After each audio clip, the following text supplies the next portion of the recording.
Hey everybody, we're doing another video in this series, Worst Baseball Cards Ever Produced, and today at number 9 on my list is 1990 Topps Traded.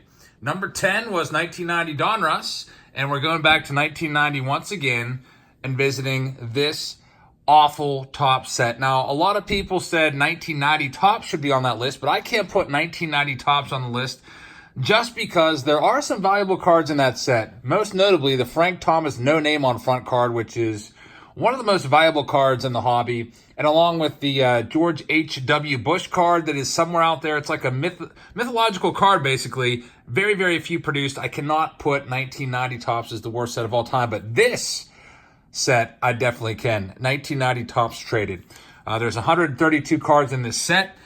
These are packs. I have a wax box that I broke open. There's 36 packs here. You can actually buy an entire case of factory sealed sets, 100 sets for $50. You usually see it pop up on eBay from time to time. That's 50 cents per set. That tells you how worthless this set is. It's worthless because there's literally no cards of value in this set. The best card that you could find is a David Justice rookie card, John Allery rookie card, and Travis Fryman rookie cards, which if you look at Beckett, the high price for those is 50 cents, but quite honestly, you can usually pick those up out of the common bin at any card show if they even bother even lugging their 1990 Topps Traded cards with them to the card show. Don't know many people that would do that, but let's check them out. 1990 Topps, here's the packs. You could probably buy these for, I think they were like, I want to say 25 cents or something back in the day. But without further ado, let's just get these open and show you what we got. Now, for some reason, they thought it would be cool to advertise managers as like a selling point in this set. And there we go, Lou Piniella. And another thing that really bothered me about this set was the really bright colors along the borders. A little more bright than regular Topps. Just almost kind of hard to look at. The backs aren't that bad. I don't mind the backs. 1990 Topps, the backs never bothered me. In fact, I always liked Topps backs just because it shows you the entire pitching record. And also, they were doing a monthly scoreboard on a lot of these. I guess the best card in this pack was Scott Erickson rookie card. He had a few good years when he first came up, but then became just a mediocre pitcher. All right, pack number 2, Paul Sorrento. That's his rookie card. Now it's worth pretty much nothing. Jack Savage looks really sad to even be featured in this set. Bobby Cox manager card. He's a Hall of Famer, but as you know, manager cards aren't worth that much. Bobby Cox. Always thought Bobby Cox was a pretty cool guy. There's the Dave Justice rookie card. Again, that book's at 50 cents, but it's really not worth that much at all. David Justice, when he first came up with the Braves, started out pretty good. Scott Radensky rookie card. Franklin Stubbs. So they do have promising rookies and players that change teams traded. Usually the traded sets have at least 1 or 2 rookies in there that are pretty nice. Like, 89 Topps Traded. You got Ken Griffey Jr. You got Randy Johnson in there, some Hall of Famers. But 1990 Topps, just blah. 91 Topps Traded, you got Ivan Rodriguez and Jeff Bagwell.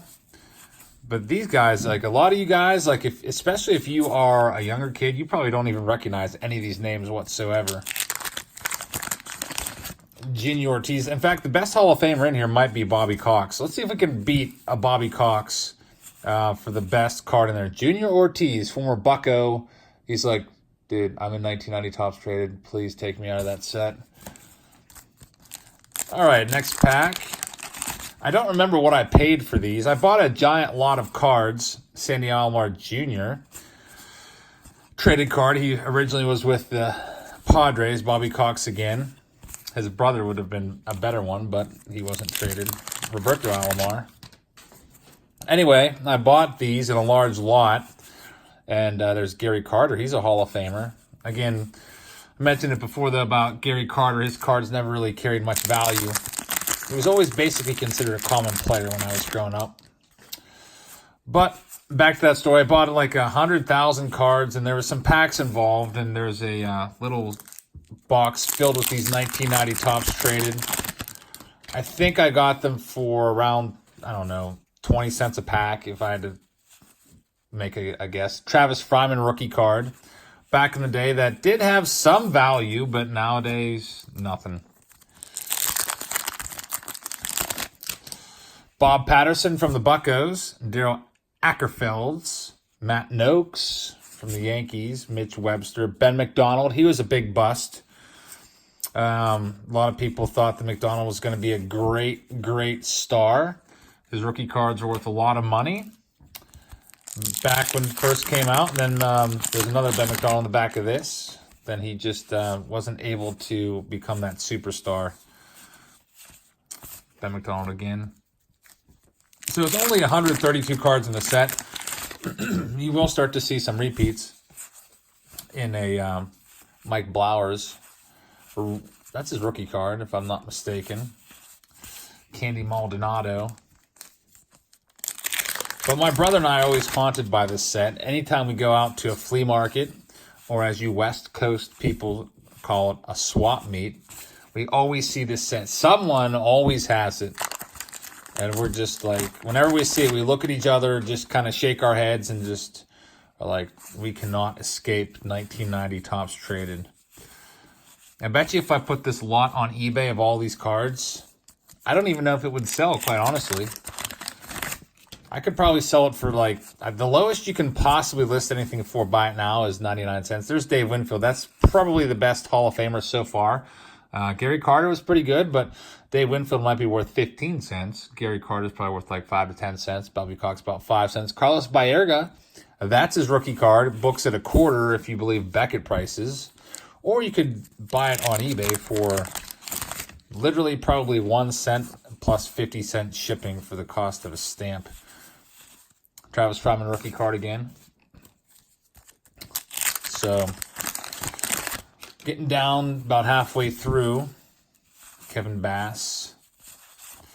Charlie Lee Brandt, Scott Radensky. Just an ugly design for 1990 Topps. Not the greatest.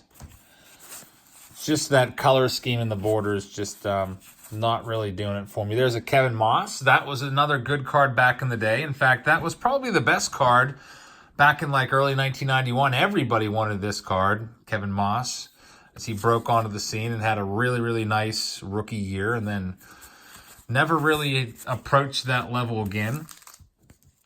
Unfortunately, well, I guess it doesn't really matter because it's not worth anything nowadays, but that card was off-center from top to bottom.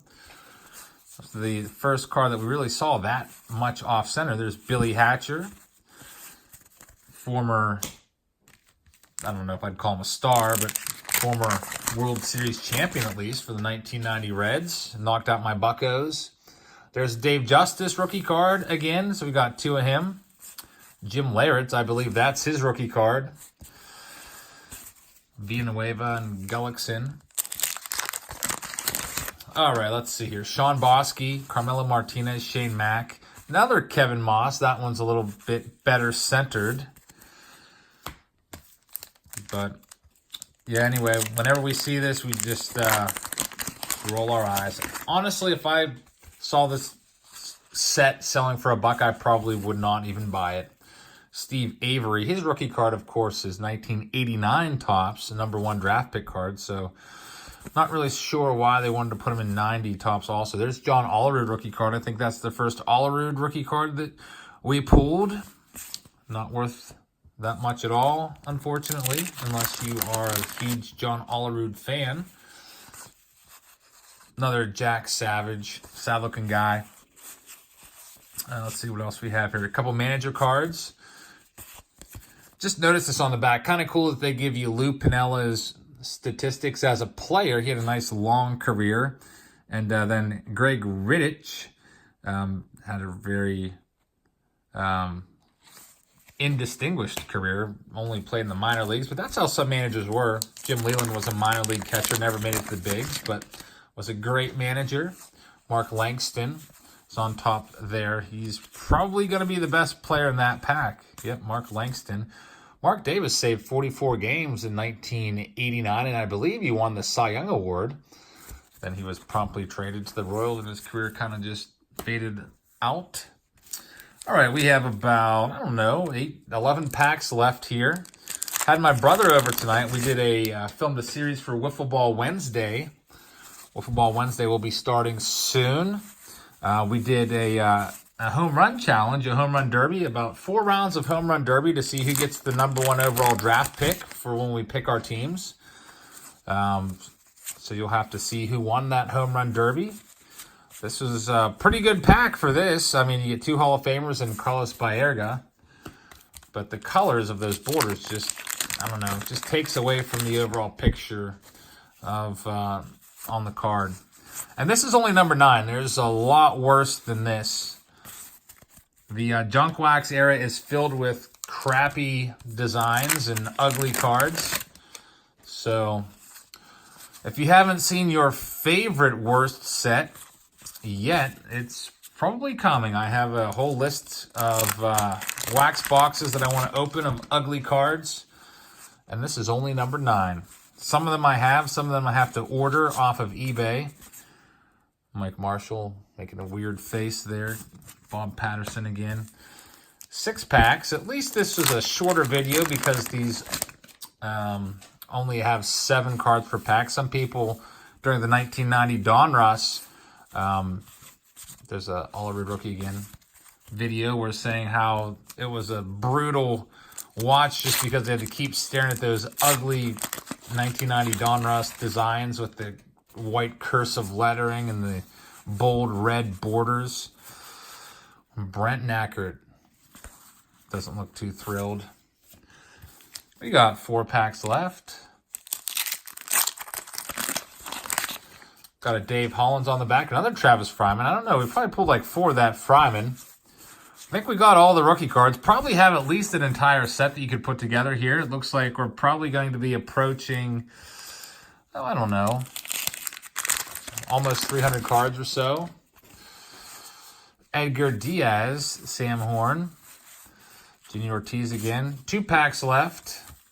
For some reason, a wax box of these still goes for a pretty penny. I was looking on eBay just to kind of see how prices were, and I don't know why, but you could buy wax boxes for like 15, 16 bucks, but of course you can buy an entire case of 100 factory sealed sets for 50 bucks. Doesn't really add up. Some people just like busting packs, I guess. Some people might use these to, I don't know, put them in lots, pack lots. There's this pack again. Same exact pack we got a couple other times with Carter, Winfield, and Baerga. And that is it for this episode of The Worst Cards Ever Produced, #9, which is Topps Traded. So I hope you liked the video. I probably am not going to even bother listing these on eBay because, quite honestly, I don't think that they would be able to sell. The last time I did one of these videos for 1990 Donruss a week ago, I ended up sending those cards in a Patreon package to one of my Patreons. I sent it to Coach K. He's got a kid, Big K, who loves the Red Sox, so I just thought that he'd have fun going through and putting that puzzle together. This would not be a bad set if you have a kid out there that doesn't really care much about cards, but might want to get some practice putting together a set. This might be a fun thing to do. Just get some crappy cards like this, and they can, I mean, if they damage them, lose them, whatever, it doesn't really matter because they're pretty much worthless anyway. So let me know what you thought about 1990 Topps Traded. You can also let me know what your thoughts are for other terrible cards that I have not yet made videos on. Still have numbers 1 through 8 to get to. I'm pretty sure I'm pretty solid on my numbers 1 and 2 for the worst cards of all time, but there's some in there I'm a little bit wavering on, like, should this be number 3 or number 6? But let me know in the comments what you thought about this set, if you agree that it is an ugly set, an awful set. It's one of the worst sets of all time just because of the cards contained in here. Nothing of value whatsoever. So I hope you liked the video, everybody. Tomorrow we have a case break. We're doing a master case of 2019 Diamond Kings, all 24 boxes, and also a jumbo case of 2019 Bowman. So look for that tomorrow. I'm going to try to start that around 7 p.m. Eastern time or so. So I hope to see you in the live stream. Wednesday, we'll have the Wiffle Ball Wednesday Episode 1 Home Run Challenge, my brother versus myself. So that's it for now. Please hit that subscribe button, and I will see you all later.